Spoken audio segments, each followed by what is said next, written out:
है। रेलवे सुरक्षा आयुक्त ने जांच की है। तो बड़ी जानकारी से आप सभी को रूबरू करा रहे हैं। आपको बताते चले कि इस पूरे हादसे के बाद पूरा देश सहम गया और हर किसी की रूह कांप गई। और इस पूरे हादसे के बाद प्रधानमंत्री नरेंद्र मोदी खुद घटनास्थल पहुंचे, निरीक्षण किया, साथ ही साथ घायलों का हालचाल जाना, अस्पताल में उनसे मिलने के लिए पहुंचे।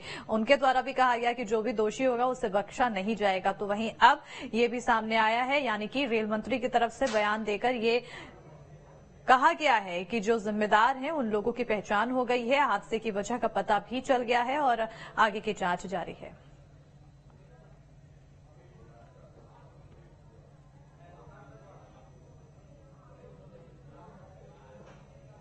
टोटल और इसलिए उसमें जो लोग होते हैं वो उनको कोई ज्यादा इंजरीज नहीं होती है।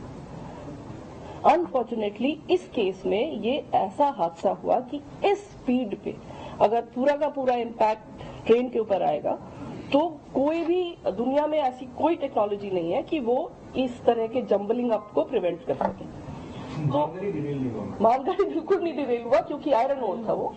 तो आयरन ओर इतना स्टेबल और उसकी सेंटर ऑफ ग्रेविटी इतनी स्टेबल होती है कि वो नहीं हिली तक नहीं, उसमें थोड़ा बहुत इधर उधर हुआ पर वो हिली नहीं। और पूरा इम्पैक्ट जो है वो इस ट्रेन के ऊपर आ गया जो कि पैसेंजर्स के साथ थी और उसकी वजह से ये इंजरीज और अनफॉर्चुनेट डेथ्स बहुत हुई। तो ये है बैकग्राउंड इसका। इसके साथ चूंकि इसके डिब्बे बिखर गए इम्पैक्ट की वजह से, कोलिजन की वजह से सारा इधर उधर बिखरे, तो उसमें से कुछ डिब्बे जो है वो अगर आप देखेंगे तो ये जो डाउन लाइन मेन लाइन है इसकी तरफ आ गए और ये डाउन मेन लाइन पे यशवंतपुर एक्सप्रेस निकल रही थी, वो भी 126 की स्पीड पे जा रही थी। वो करीब करीब क्रॉस कर गई थी। वो तो मिस फॉर्च्यून है कि एक लिटरली एक फ्रैक्शन ऑफ सेकेंड के लिए उसके पीछे के दो डिब्बे थे जो कि इसके डिरेल डिब्बों के रास्ते में आ गए और इन डिरेल डिब्बों के इम्पैक्ट से उसके आखिरी दो डिब्बे वो भी डिरेल होके यशवंतपुर एक्सप्रेस के वो भी डिरेल होके दूसरी तरफ फिक गए।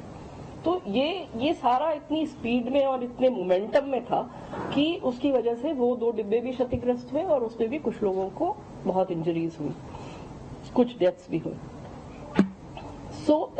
ये हुई यशवंतपुर एक्सप्रेस जो कि उसमें इन्वॉल्व हो गई। उसके अलावा जो एक और मालगाड़ी दूसरी तरफ जो खड़ी हुई थी, जो हम जिसको डाउन लूप में दिखा रहे हैं ये आपको, स्टेशनरी गुड्स ट्रेन, ये इस पे भी थोड़ा सा वो डिब्बों का इम्पैक्ट हुआ पर कोई खास उसमें क्षति नहीं हुई। ये पूरे एक्सीडेंट का बैकग्राउंड है। इसके बाद जो सबसे पहला काम हुआ, जो रेलवे में एक बहुत लेट डाउन प्रोसीजर है इस तरह के डिजास्टर्स के लिए, कि वो स्टेशन मास्टर ने तुरंत कंट्रोल को मैसेज करी और उसके बाद हमारी जो मेडिकल रिलीफ ट्रेन होती है वो दो जगह से तुरंत चल पड़ी।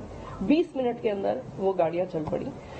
एक आई खुर्दा की तरफ से, मतलब भुवनेश्वर की तरफ से, और एक आई खड़गपुर की तरफ से। भुवनेश्वर वाली पहले पहुंची और उसके जस्ट 10 मिनट बाद खड़गपुर वाली पहुंची। साथ में एनडीआरएफ को इन्फॉर्म कर दिया गया। एनडीआरएफ की एक टुकड़ी बालासोर में स्थित थी क्योंकि वहां पे साइक्लोन और ये सब फ्लड्स वगैरह के लिए उनकी एक टुकड़ी वहां पर मौजूद रहती है। उस टुकड़ी को तुरंत इन्फॉर्म कर दिया गया। ये भी मैं बताना चाहूंगी कि हम लोगों की एनडीआरएफ के साथ कंटिन्यूअस इस तरह की घटनाओं से बचने के लिए एक्सरसाइज चलती रहती है, कोऑर्डिनेशन चलता रहता है और हम लोग बहुत सारी मॉक ड्रिल्स करते हैं। उसका ये फायदा हुआ कि एनडीआरएफ की टीम जो बालासोर में मौजूद थी वो भी वहां से चल पड़ी तुरंत तैयार होकर और वो भी पहुंची। जो आर्मी की भी वहां पे एक टुकड़ी मौजूद थी वो भी मोबिलाइज हो गई, उसको इन्फॉर्मेशन पहुंच गई, वो भी आ गई। जो स्टेट एडमिनिस्ट्रेशन था, जो स्टेट डिजास्टर रिलीफ थी, जो district manager DM and his team and the SP and the local administration, everybody responded.